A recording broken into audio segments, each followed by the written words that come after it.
Hai, apa kabar semua saudara? Selamat datang dalam YouTube channel Gideon Simanjuntak Amanda Sifanya. Shalom, damai sejahtera alam limpah-limpah dalam hidup saudara dan saya. Biar kiranya kasih Tuhan selalu menyertai saudara dan saya. Sebelum kita masuk dalam renungan pada pagi hari ini, sama-sama kita mau tundukkan kepala, kita bersatu dalam doa. Tuhan Yesus yang baik, kami berterima kasih untuk kasih setiamu. Kami bangga punya Allah seperti Engkau. Kami mau duduk diam dengar firman, berbicaralah melalui hamba-Mu, sebab hamba-Mu siap untuk menjadi berkat. Bahkan dimanapun jemaat mendengar, mereka juga boleh diberkati. Di dalam nama Tuhan Yesus, setiap kita yang siap diberkati, sama-sama kita katakan amin. Fighting the battle, atau menghadapi atau berperang atau fight, menghadapi sebuah pertarungan dalam sebuah pertandingan. Kita semua ada di sini karena rencana dan rancangan Tuhan. Katakan amin dulu saudara. Tapi kita juga perlu memahami bahwa kita memiliki peperangan rohani. Iblis musuh kita gak suka kita mengalami atau menggenapi janji Tuhan dalam kehidupan kita. Setiap orang dalam hidupnya pasti memiliki peperangan antara kebaikan dan kejahatan. Baik muda, tua, kaya dan miskin, mereka akan menghadapi peperangan. Tapi pertanyaannya, adakah kita mengerti peperangan yang seperti apa kita hadapi? Adakah kita mengerti musuh kita siapa dan bagaimana kita menghadapinya?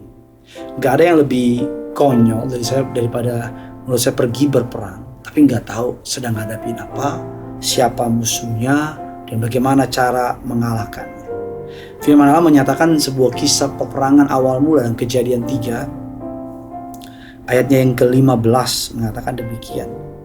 Aku akan mengadakan permusuhan antara engkau dan perempuan ini, antara keturunanmu dan keturunannya. Keturunannya akan meremukkan kepalamu dan engkau akan meremukkan tumitnya. Saat ini kita perlu mengerti bahwa Allah atau Alkitab telah memberikan kita informasi bahwa beberapa ribuan tahun pada awal penciptaan, Allah memberikan cerita bahwa ada permusuhan antara kita punya nenek moyang yang paling awal dengan musuhnya itu ular. Permusuhan antara manusia ciptaan Allah dengan iblis atau malaikat yang diusir dari surga. 1 Petrus 5, 8 dan ke-9 memberikan kita informasi dengan siapa kita berperang. 1 Petrus 5, 8 dan 9. Sadarlah dan berjaga-jagalah lawan musuh iblis. Berjalan berkeliling sama seperti singa yang mengaum-ngaum dan mencari orang yang dapat ditelannya. Yang ke-9, lawanlah dia dengan iman yang teguh, sebab kamu tahu bahwa semua saudaramu di seluruh dunia menanggung penderitaan yang sama. Pertanyaan pertama, dengan siapa kita berperang? Adalah lawan kita si iblis. Kita perlu tahu siapa musuh kita, karena jangan sampai nanti kita malah musuhin saudara kita musuhin keluarga kita musuhin sahabat kita. Karena kita perlu tahu bahwa musuh kita iblis, dan dia memakai manusia yang percaya kepadanya, yang ikut sama dia untuk memusuhin kita. Saya percaya benci musuhnya, benci dosanya, tapi jangan benci orang. Benci perbuatannya, lawan perbuatannya, tapi kasihi orang. Karena iblis ingin kita saling membenci, ingin kita saling menghancurkan. Yang kedua, setelah kita dengan siapa kita berperang, yang kedua yang perlu kita tahu, apa yang kita lawan, atau siapa atau apa yang sedang kita lawan. Roma 7 ayat yang ke-18 dan 19. Dikatakan ada dosa kedagingan yang sering menyebabkan kita jatuh dalam dosa. Kita jangan terlalu enjoy. Banyak orang sekarang sedang bergumul dengan yang namanya addiction.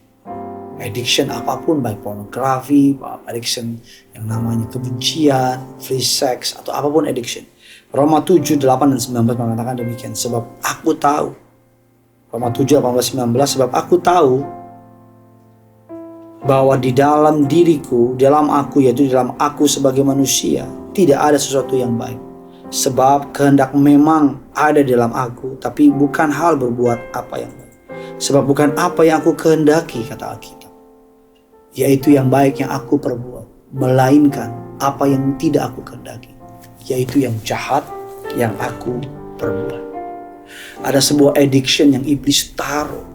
Ada sebuah addiction tentang lifestyle, addiction tentang pujian, apapun itu ditaruh untuk menghancurkan kita.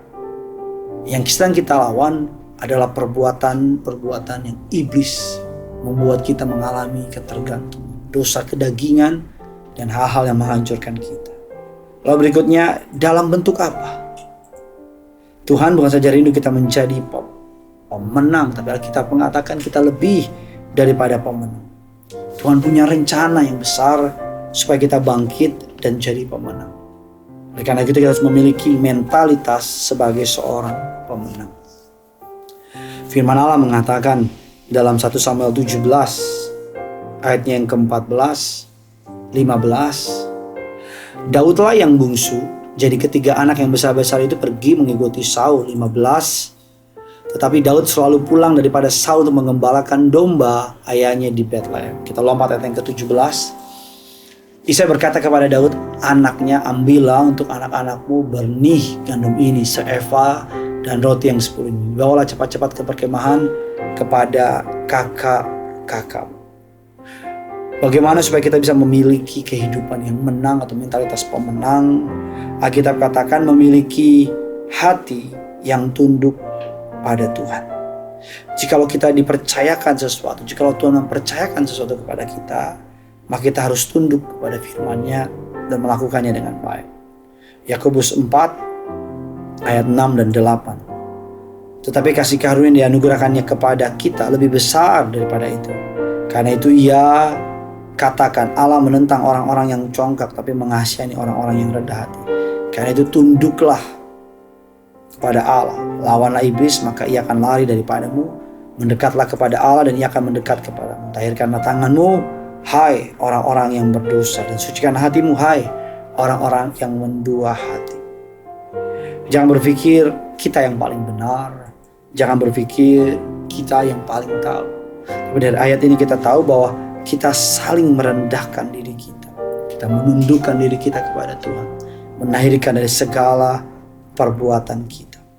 Oleh karena itu, untuk bisa mengerti, untuk bisa taat, kita harus mengerti.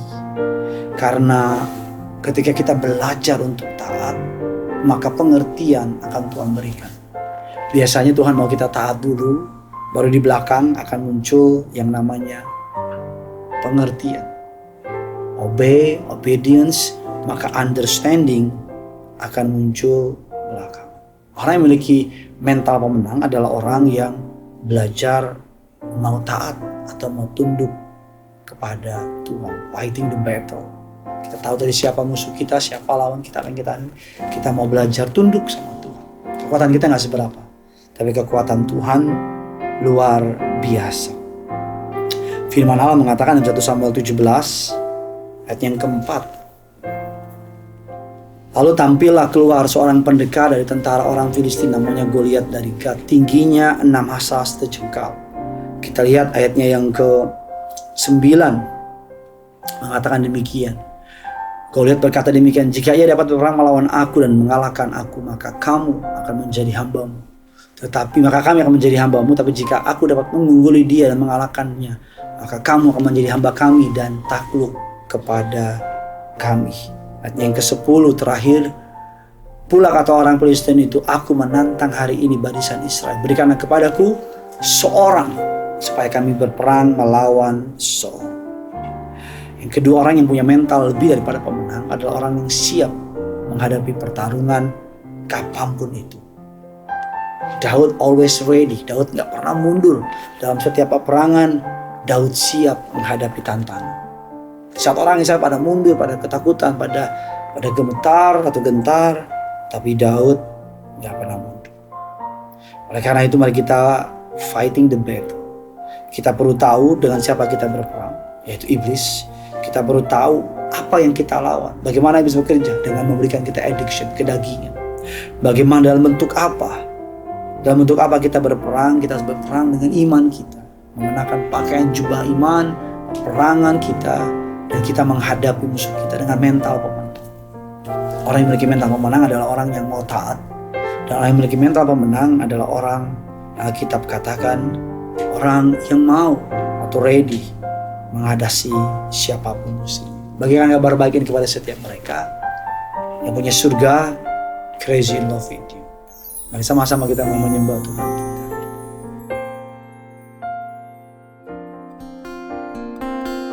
Ku tak akan menyerah pada apapun juga, sebelum ku coba semua yang ku bisa, tetapi ku berserah kepada kehendak-Mu.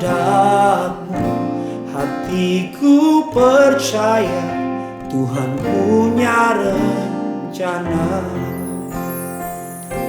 Ku tak akan menyerah pada apapun juga, semua yang ku bisa, tetapi ku berserah kepada kehendak-Mu. Hatiku percaya Tuhan punya rencana. Ku tak akan menyerah, ku tak akan menyerah pada apapun juga, semua yang ku bisa, tetapi ku berserah kepada kehendak-Mu. Tuhan punya rencana. Hatiku percaya Tuhan punya rencana. Hatiku percaya, hatiku percaya Tuhan punya rencana.